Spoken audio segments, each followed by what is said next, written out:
అద్భుతము మీ నోటిలో ఉన్నది అని మనం నేర్చుకుంటున్నాం. అవునండి, లాస్ట్ వీక్ మనం అది నేర్చుకున్నాం. అంటే మాటలు స్టార్ట్ చేసాము, నిదానించి మాట్లాడాలి, దేవుడు చెప్పినది చెప్తూ ఉండాలి, ధ్యానం చేయాలి. మూడవది అద్భుతము మన నోట ఉన్నది. హల్లెలూయా. ఇంతవరకు మనం వచ్చాము. సో ఈ రోజున నా అద్భుతము నా నోటిలో ఉన్నదన్న దాన్ని మనం కొనసాగిస్తాము. ఈ రోజున నీ అద్భుతము నీ నోట ఉన్నది. లాస్ట్ వీక్ మనం ఎక్కడ స్టార్ట్ చేసామంటే దేవుని వాక్ ఎలా ఉందంట, అది దేనికైతే దేవుడు ఆయన వాక్కును విడుదల చేస్తాడో నిష్ఫలంగా మరలదట. ఏ పనికైతే విడుదల చేస్తాడో ఆ పనిని సఫలపరుస్తుందట. ప్రైజ్ గాడ్, హల్లెలూయా. లాస్ట్ వీక్ అది మనం చూసాం. తర్వాత ఏం చూసాము, మనము దేనన్నా యోచన చేయగా అది స్థిరపరచబడను. యూ షల్ ఆల్సో, యోచన అంటే ఏంటి, డిక్లేర్ అంటే ప్రకటించండి, డిక్రీ అంటే శాసనము. మీరు దేనన్నా శాసించినట్లయితే అది స్థిరపడుతుంది. ప్రైజ్ గాడ్, హల్లెలూయా. ఎవరు చెప్తున్నారు? దేవుని వాక్యం చెప్తా ఉన్నది ఇక్కడ. మీరు కానీ నేను కానీ దేనైతే మనము యోచన చేస్తాం, దేనైతే శాసిస్తామో అది స్థిరపరచబడుతుంది.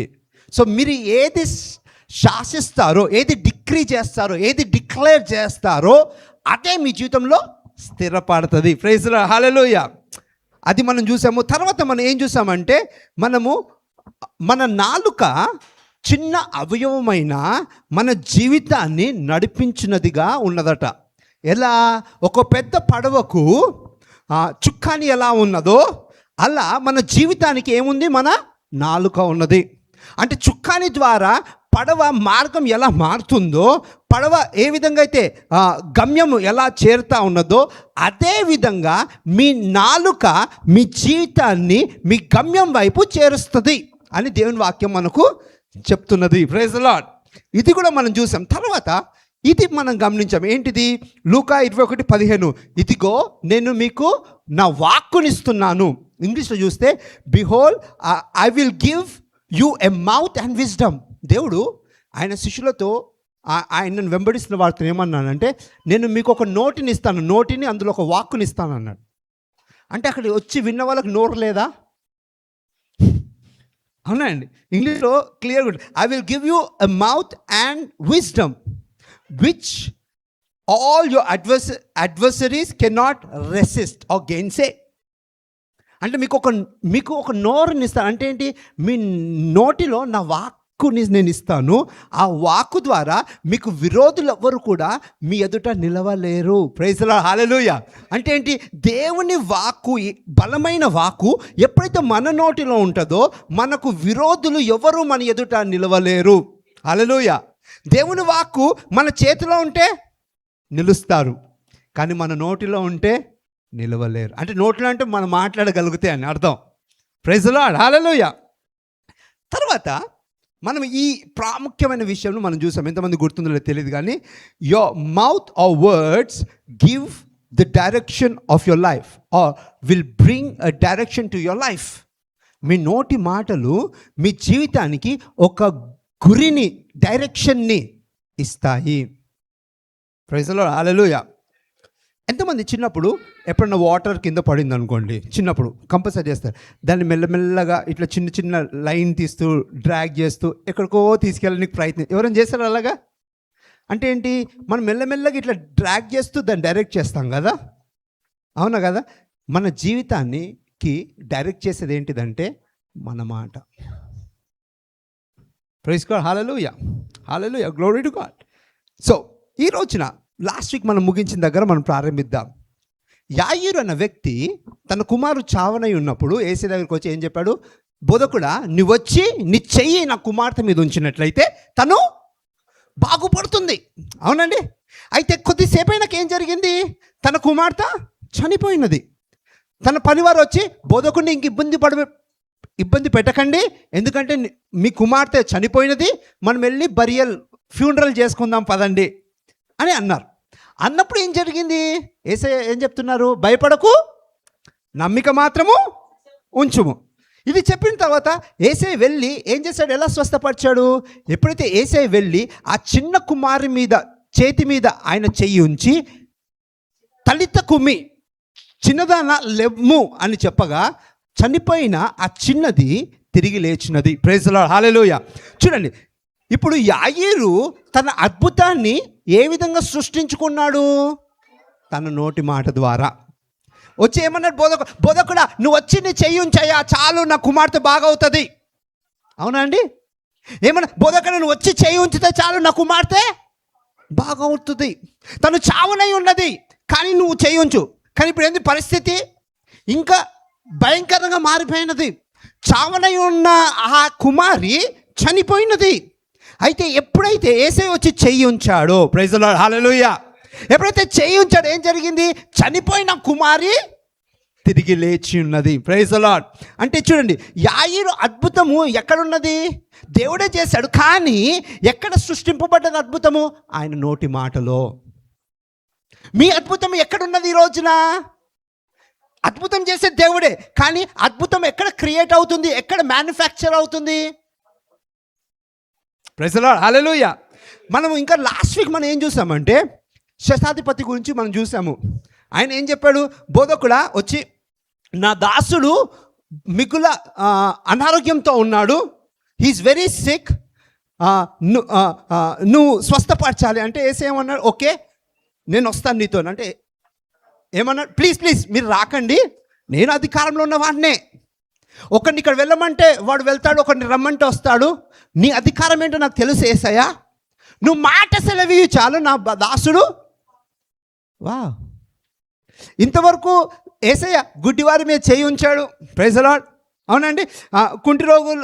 కుంటి వారి మీద చేతి ఉంచి స్వస్థపరిచాడు, దురాత్మలను గద్దించి పారదోలాడు. కానీ ఇక్కడ దాసుడు ఏమన్నాడంటే, ఇక్కడ ఎవ్వరు లేరు, నా దాసుడు ఇంట్లో ఉన్నాడు, నువ్వు ఇక్కడ ఒక మాట సెలవి చాలు, అక్కడ నా దాసుడు బాగవుతాడు. ప్రైజ్ గాడ్, హల్లెలూయా. అంటే స్వస్థపరిచే యేసయ్య ఉన్నాడు మనందరికీ, కానీ ఆ స్వస్థత, ఆ అద్భుతం ఎక్కడ ఎలా వస్తుంది మనకు? మన నోటి ద్వారా. అర్థమైన వాళ్ళు ఆమేన్ అంటారండి. In your mouth you manufacture your miracle. Praise God. No wonder Jesus is a miracle maker. అవునండి, మిరకల్ వర్కర్. యేసయ్య మనకు అద్భుతాలు చేయవాడు. ఇప్పుడు ఆయన మనలో ఉన్నాడు కాబట్టి మనము ఆయనను కలిగిన మనము అద్భుతాలు చేయవారమే. Praise the lord, hallelujah.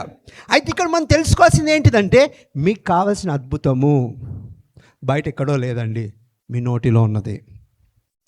If you know how to handle your mouth, if you know how to manufacture your miracle in your mouth, you will enjoy your miracle. మీ నోటిలోనే మీ అద్భుత శక్తి ఉన్నది. అయితే దాన్ని ఎలా వాడాలి, ఎలా ఉపయోగించాలి మీరు తెలుసుకున్నట్లయితే మీ అద్భుతాన్ని మీరు అనుభవిస్తారు. Praise the Lord. నాతో పాటు వాళ్ళందరూ ఆమేన్ అంటారండి. సో ఇంతవరకు మనం చూసాము. ఈ రోజున లెట్స్ గో లిటిల్ ఫర్దర్. ఎంతమందికి దావీదు తెలుసు? మనందరికీ బాగా సుపరిచితమైన స్టోరీ దావీదు గొల్యాతు. అవునండి, గొల్యాతు అన్న వీరుడు 6 మూరలు ఉన్నాడట. అంటే దాదాపు 9 feet నుండి 12 feet హైట్, 9.5 నుండి 12 feet హైట్. ఈ రూఫ్ అంత ఉండొచ్చు దాదాపు. అవునండి, ఈ రూఫ్ అంత ఉన్నాడు. ఆయన రోజు ఇలా ప్లేన్లోకి, వ్యాలీలోకి, లోయలోకి వచ్చి చెప్తున్నాడు, ఇశ్రాయేల్ దేశంలో ఎవరన్నా ఒక్కరు ఉంటే రండి, మనం పోరాడదాము, ఎవరు గెలిస్తే వారిది విజయము. అందరం పోరాడిన అవసరం లే, మా దేశం నుండి, ఫిలిస్తీ రాజ్యం నుండి ఒకరిని వస్తున్నాను, మీ దగ్గర నుండి ఒకరిని పంపించండి. ఇశ్రాయేల్ ప్రజల మాట వినగానే ఏం జరిగింది? పరిగెత్తుకొని వాళ్ళ గుడారాల్లో వాళ్ళు దాక్కున్నారట. ఒక్కరికి ధైర్యం లేదు. సౌలు రాజు ఇశ్రాయేలు సైన్యం అందరికంటే ఈ వాజ్ అబవ్ షోల్డర్డ్. అంటే ఏంటి? అందరికంటే ఎత్తు స్ట్రాంగ్ ఉన్న వ్యక్తి ఎవరు? సౌలు రాజు. రాజు సహితము గొల్యాతును చూసి ఆయన మాటలు విని భయపడ్డాడు. అయితే ఎన్ని రోజులు జరుగుతుంది స్టోరీ? ఒక్కరోజు కాదు, 2 రోజులు కాదు. మనకు రీజన్గా ప్రొటెస్ట్ అయింది. సమ్ 26 days వరకు హంగర్ స్ట్రైక్ జరిగింది. 28-29 days వరకు ప్రొటెస్ట్ జరిగింది. అయితే ఇక్కడ ఈ ప్రొటెస్ట్ ఎన్ని రోజులు జరుగుతుందంటే 40 రోజులు జరిగింది. ఎన్ని రోజులండి? రోజు గొల్యాతు వస్తున్నాడు. ఎవరన్నా ఉన్నారా? పొద్దున్న సాయంత్రం. మేము ఎవరం లేమని వీళ్ళు వెళ్ళి దాచుకుంటున్నారు. ఎవరు రాలా. 40 రోజులైంది. ఎస్ఐ ఏమనుకున్నాడు, 40 రోజులైంది నా కుమారులు యుద్ధానికి వెళ్ళారు, అక్కడ ఏం జరుగుతుందో. ఎందుకంటే ఈరోజు అంటే మనకు ప్రతి ఒక్క ఇన్ఫర్మేషన్ మన ఫోన్లో మనకు వచ్చేస్తుంది. ఇన్స్టాగ్రామ్లోనో, ఫేస్బుక్లోనో, ట్వీట్లోనో అన్నిట్లో మనకు వచ్చేస్తుంది ఇన్ఫర్మేషన్. లేకపోతే అట్లీస్ట్ టీవీలోనో BBC, CNN, TV9 అన్నీ ఉన్నాయి మనకు. అప్పట్లో అవేం లేవు కదా. సో ఏం చేశారంటే వాళ్ళ చిన్న కుమారుని దావీదుని పిలిచి, నువ్వు వెళ్ళి మీ అన్న వాళ్ళు ఎలా ఉన్నారో చూసి కనుక్కొని నాకు కబురు తీసుకురా. ఖాళీ చేతులతో వెళ్ళకు, కొద్దిగా బ్రెడ్ అండ్ చీజ్ ఉంది అంటే ఈ రొట్టె ఈ ఆహారం తీసుకొని మీ అన్న వాళ్ళని వెళ్ళి చూసి ఎలా ఉన్నారో నాకు సమాచారం తీసుకొని రా. ఇప్పుడు దావీదు చిన్నపిల్లాడు ఆడుకుంటూ వెళ్ళాడు. ఎక్కడికి? ఈ లోయ దగ్గరికి. ఈయన వెళ్ళగానే ఈ గొల్యాతు రావడము, మాటలు వినడం జరుగుతుంది. ఇశ్రాయేల్ ప్రజలు అందరు చూస్తే భయపడి టెన్షన్లోకి వెళ్ళిపోయారు.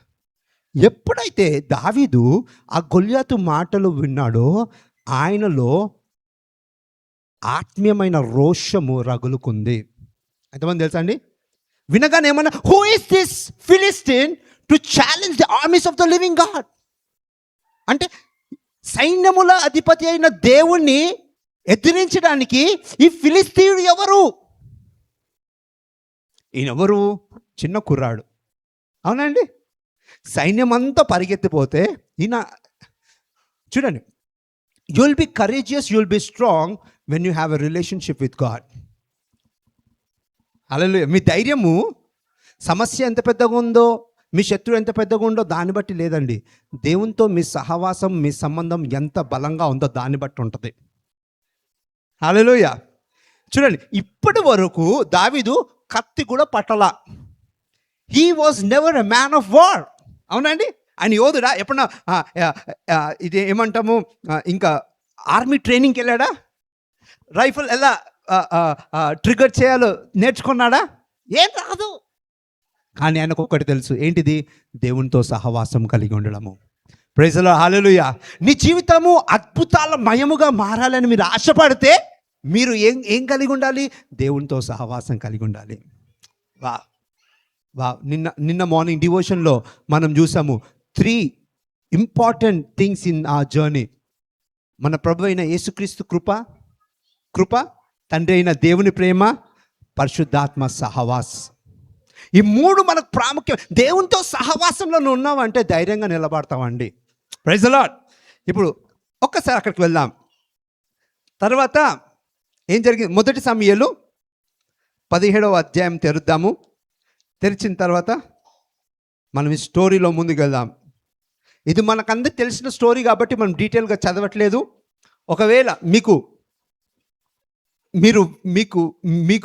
మీరు వీలు చేసుకొని ఇంటికి వెళ్ళిన తర్వాత 1 సమూయేలు 17వ అధ్యాయం చదవాలని కోరుతున్నాను.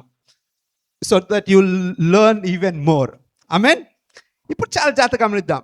ఇప్పుడు దావీదు పక్కవారితో అన్నాడు, ఎవరి సున్నతి లేని ఫిలిస్తీయుడు ఇశ్రాయేలు దేవుణ్ణి, సైన్యములకు అధిపతి ఉన్న దేవుణ్ణి తిరస్కరిస్తున్నాడు అన్న తర్వాత ఏం జరుగుతుంది ఈయన నోడిస్తే అంటే వాళ్ళందరూ అన్నారు, ఇంకా మీరు ఎవరైతే ఈ యొక్క గొలియాత్ నోడిస్తారో వాళ్ళు ట్యాక్స్ ఫ్రీ, వాళ్ళకి ట్యాక్స్ ఉండదు, ఇంకా వాళ్ళ ఫ్యామిలీ అంతా ట్యాక్స్ ఫ్రీ, ఇంకా రాజు తన కుమార్తెనిచ్చి పెళ్లి చేస్తాడు. వా, పర్క్స్ బాగున్నాయి.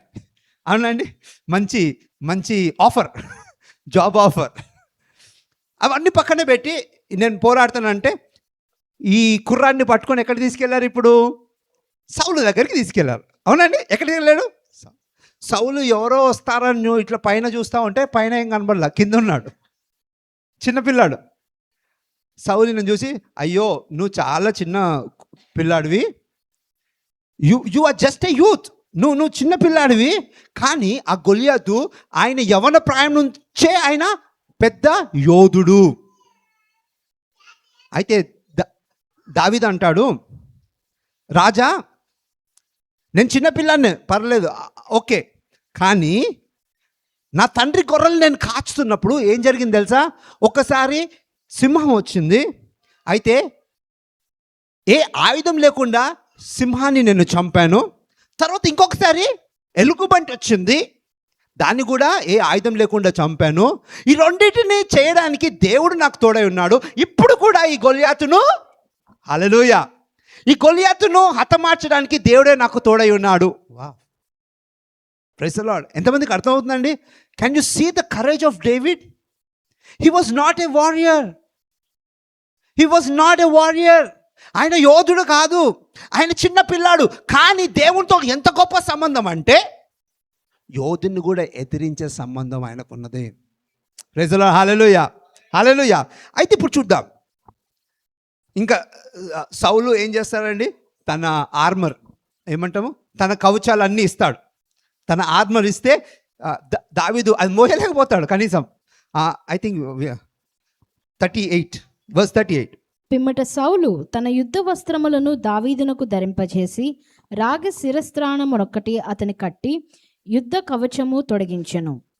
ఈ సామాగ్రి దావీదునకు వాడుకలేదు గనుక తాను తొడిగిన వాటిపైన కత్తి కట్టుకొని వెళ్ళ కలిగినది లేనిది చూచుకొన్న తరువాత దావీదు, ఇవి నాకు వాడుక లేదు, వీటితో నేను వెళ్ళలేనని సౌలుతో చెప్పి వాటిని తీసివేశాను. ఇప్పుడు సౌలు ఏం చేశాడు? ఆయన ఆర్మర్ అంతా, ఆయన కవచాలు అవన్నీ ఇస్తాడు. అన్ని బ్రెస్ట్ ప్లేట్, తర్వాత అన్ని బెల్ట్, సోడ్, షీల్డ్ అన్నీ ఇస్తాడు. నువ్వు వెళ్ళు.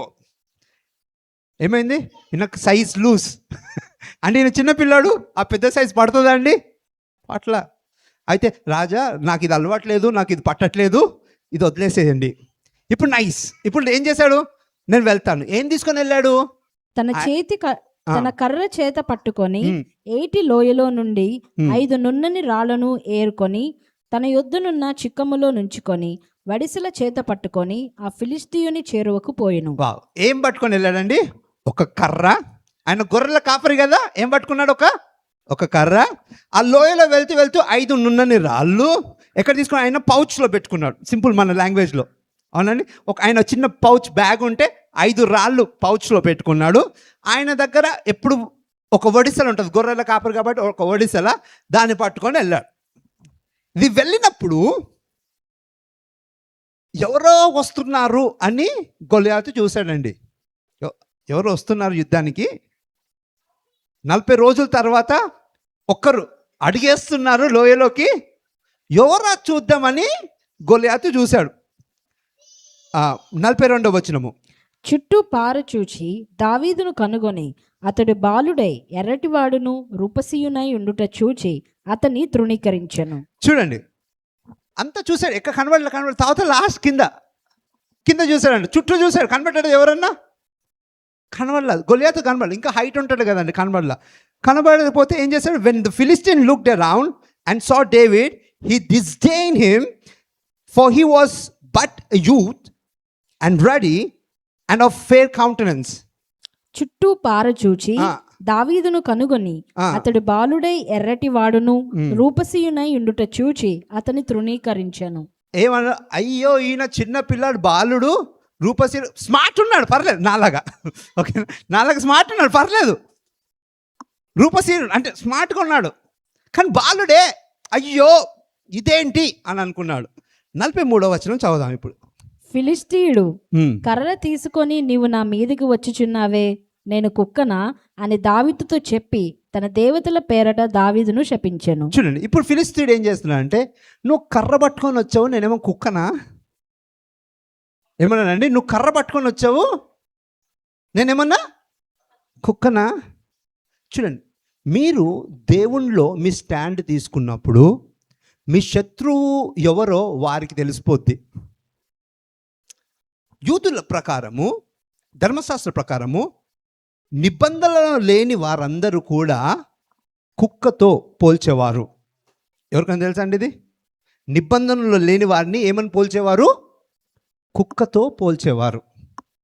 అయ్యా, ఏంటిదంటే మీరు అర్థం చేసుకోండి. ఒకసారి సైరోఫిషియన్ ఉమెన్ నా కుమార్తెకు తను దురాత్మ చేత బాధపడుతుంది, ఏసయ్య స్వస్థపరచంటే ఏసయ్య స్వస్థపరచ. ఎవరికైనా గుర్తుందండి స్టోరీ?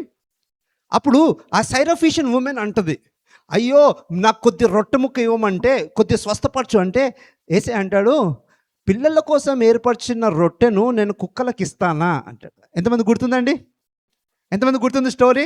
అంటే ఏంటి? యేసు ఏం చెప్తున్నారు? మీరు నిబంధనలు లేనివారు, నిబంధనల వెలుపల ఉన్నవారు, కాబట్టి నిబంధనలో ఉన్న ఆశీర్వాదం నేను మీకు ఇవ్వలేను. ఇప్పుడు గొల్యాత్కి ఇవన్నీ తెలీదు. ఆయన ఉట్ట కర్రను చూసి అయ్యో నేను కుక్కను, ఆయన రియలైజేషన్కి వచ్చాడు. Praise the lord, hallelujah. So when you know who you are in God, when you take your stand in God, your enemy will know who they are. అర్థమైన వాళ్ళు ఆమెనండి. ఆమెన్. ఇప్పుడు చాలా ఇంట్రెస్టింగ్ ఉంది. నేను కుక్కనా, నువ్వు కర్రను పట్టుకొని వచ్చావు అని దూషించడం మొదలుపెట్టాడు.